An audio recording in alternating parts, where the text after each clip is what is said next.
let's move it back to the Big 12. Let's go to Kansas and Colorado. Before we break this one down, let's stop and give you a second to hit the like button right now. Drop a comment, your score predictions, any thoughts on the Week 13 slate. We appreciate you being here, and might as well click that subscribe button. We love you. All right, let's talk about the Buffs visiting the red-hot Jayhawks, coming off wins against Iowa State, then last week against BYU. How fun is this one going to be? Jake, top break contenders this one go down. to die. This is the place. Go to Arrowhead Stadium where they're going to rip that field up for the Chiefs. I don't know if you guys have seen that little side note. Chiefs fans, ones I've talked to in person, are just pissed that Kansas keeps playing there because they are destroying that grass. And then on Sunday, it's terrible for the Chiefs. So do not care what the Chief fan thinks. I was going to say that seems to not hinder them. They haven't lost it at home yet. But I mean, I heard, saw on Twitter, there could be 55,000 at this game. That's what they're expecting. I don't know if that's, shocking. I don't know if that's a lot of Colorado fake fans, but nonetheless, should be their most attended game at Arrowhead this year. And I think it's well deserved because this one it's really going to be fun. The thing for me, this feels like two of the most talented offenses in this conference.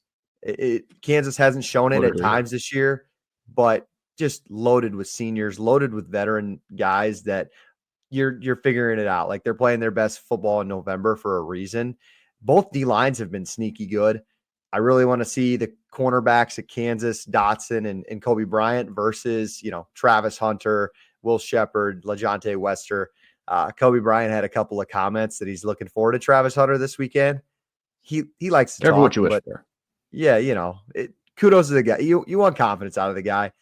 Here's the problem with this for me is Colorado's defense is really good. They have some of the best sack numbers. Colorado's defensive line, good. Sorry. Colorado's defensive line has been really good. Thank you. That's a fact. They're like top 20 in sacks this year. And that's been Daniels' issue is when he does face a lot of pressure. Mm-hmm. And for some reason, BYU didn't get after it last week. Like I kind of thought they would. So maybe they protect Daniels well again this week, but I really like this Colorado defensive line. Whatever Warren Sapp's doing with his crazy mohawk, like whatever he's convincing them to do to get after the quarterback, it's working. And I think it's going to get back to Daniels again this weekend. That's a good place to break this one down. I'll let JP go first, and then I'll give my thoughts.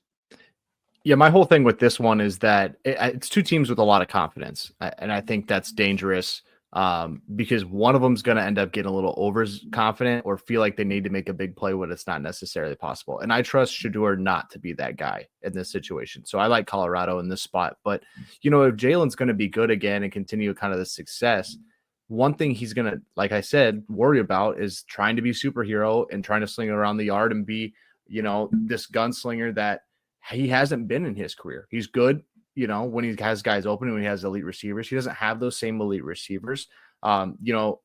With what Colorado does, I don't feel like he's going to have the time a lot with what Jake was saying to make that play downfield. I think Kansas is kind of riding a high on maybe, getting an Iowa State team at the wrong time. They got a BYU team in just a mucky, gross Provo game. Mm-hmm. And now you come back and you're feeling good and you're like, okay, can I play Dragon Slayer for the third week in a row? And I just think this Colorado team's maybe in a better spot than the two previous teams that they've seen. So Colorado has the better weapons. They have the better receiving core. They have the better quarterback. I'm not going to say they have the better offensive line, but they definitely have the better defensive line. If Kansas stays in this one, it's a shootout because if Colorado can show up defensively on the front four and kind of wreck the run game and not let Devin Neal get going and make sure Jalon Daniels is under pressure, try having to make big plays early in that one, mm-hmm. I think it just gets out of hand because I really do trust Shedeur to not make dumb mistakes and turn the ball over as he's done throughout his entire career. That's fair to say. I think when you're talking about Shedeur, another thing you got to give Colorado credit for is how much they've improved in the offensive line unit, whether that be penalties. They still go up their sacks here and there, but as consistent as the group did last year or early in this season, absolutely not. They have to limit talented but yet staggered Kansas defensive line in this game. But if you're giving the defensive line edge, you got to give it to Colorado and how good that defense has been stopping the run. They've been so good up front. I think when you talk about coordinators of the year, which we talked about in the group chat a few times, Robert Livingston's got to be in the question there, right? Because how far did this Colorado defense knock this team back in a 4-8 season? And all of a sudden they turn around, 8-win team, 9-win team on the lookout here. as a favorite on the road against a team coming off 2 top 25 wins. It's an impressive unit, an impressive turnaround. I really like this Colorado defense. I don't know if Kansas's offensive outside weapons will be enough to stay competitive in this game, or if their defensive backs can limit the multitudes of talent they have. LaJohntay Westard, Will Shepard, those two guys are not named Travis Hunter, and you got to guard them too. Not to mention Jimmy Horn, who hasn't been in the active as of late, but another talented receiver. So is there too many versus the quality of Kansas's defensive backs? That's what it comes down to for me. So I think Colorado's going to get their points. Kansas won't be able to put up 45 like they did on an impressive Iowa State defense. So give me the Buffs on the road. This is like the 5th or 6th time I picked them this year. See these helmets back here? They're going to start lighting on fire if I keep doing it. But this is a big spot for Colorado, and I think they get it done on the road. But it's going to be close. It's going to be close, and the spread's in a good spot. Reese. Yeah, I don't think you're going to get the same sort of defense you got out of Kansas last week. We're only get 14 to a BYU team that's pretty solid. I think Colorado's going to get theirs. You look at their schedule so far, they've only scored less than 4 touchdowns in one game. That was on the road at Nebraska, which they looked phenomenal. They just struggled in that game. But I think this Colorado offense is just going to have a lot more going for them in this spot. In Arrowhead, I think it's kind of going to be cool for those guys to play in that spot too. But I think that Colorado's offense is going to have way more going for it. Partially words out of my mouth. Robert Libson's done a hell of a job over there. They haven't given up, I think, more than 30, 35, more than like once or twice looking at it. I think I just did a brief glance. Like I just don't know if they're going to give up that many. Jalon Daniels got to play out of his mind, I think, to kind of keep them in this game.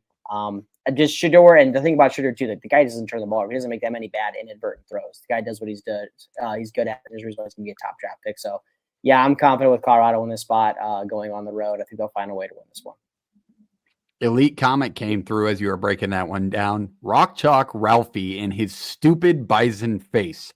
I like that. I think Ralphie's an overhyped mascot. Let's just throw that out there right now. That big dumbass running across the field into the cage. Not as exciting as it seemed, especially in person. I'm just throwing that out there. Let's go round table style. What if there's bias in that one? Yeah, there is. It comes out. We're fans of the game. Buffs, Jayhawks. Who wins? Who covers? Jake, lead it off. I'm sick of taking the majority picks with you guys, but the way Reese was talking, I already know where he's going with this one. Emotional hedge. I'm going to take Colorado. Iowa State needs Kansas to win this to regain its position, but we'll see. Huh? No confidence out of Colorado? Kansas. No, you have no confidence in Kansas. You need a little JP. No, not really. JP thought the Clones were going 12-0. Not really. I do not have confidence in Kansas. That's fair. One. You made a good point. I do think they did get lucky with some bounces last week and then caught Iowa State in a good spot 2 weeks ago. They sure did. But all right, there's a Colorado pick. I'm on that as well. As I said, I like the Buffs to win and cover in this spot. I think it's going to be within a touchdown game because I do think Kansas is going to get their points. I just don't think they can keep up with the plethora of weapons that the Buffs have. JP. Yeah, LaJohntay Westard, one of the more underrated receivers in the country right now, and just playmakers in general. The Buffalo is my favorite animal. I'll take Colorado, lay the 2.5. I think they win by like 14. All right. We're heavy all on the gonna Buffs. do it, huh? So far, unanimous pick, Reese. You're with us? Yep, go Buffs. All right, I love it. If there's any school, I'd be cool with that happening too. Buffs unanimously across the board, rock chalk.